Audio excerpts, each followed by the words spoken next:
اعوذ باللہ من الشیطان الرجیم بسم اللہ الرحمن الرحیم۔ السلام علیکم ناظرین، ملٹی چینل میں ہم آپ کو دل سے خوش آمدید کہتے ہیں۔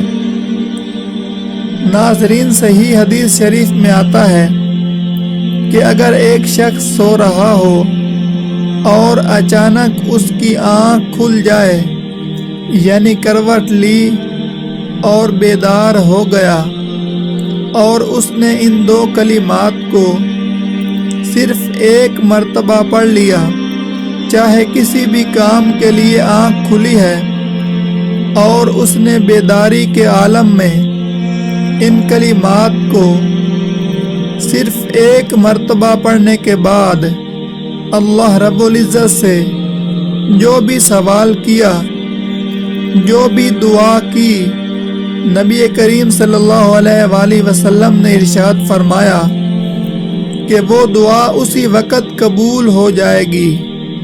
صحیح حدیث شریف میں یہ بھی آتا ہے کہ جو شخص سونے سے پہلے ان دونوں کلمات کو صرف ایک مرتبہ پڑھ لیتا ہے، نبی کریم صلی اللہ علیہ وآلہ وسلم نے ارشاد فرمایا کہ اگر اس شخص کے گناہ سمندر کی جھاگ کے برابر بھی ہوں گے تو معاف ہو جائیں گے۔ سبحان اللہ۔ خواتین و حضرات، وہ دونوں کلمات میں آپ کو پڑھ کر سنا دیتا ہوں۔ بسم اللہ الرحمن الرحیم۔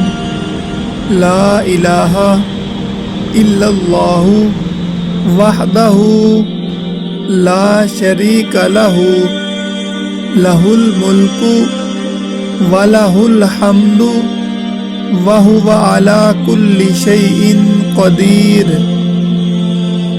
سبحان اللہ والحمد للہ ولا الہ الا اللہ واللہ اکبر ولا حول ولا قوة الا باللہ العلی العظیم۔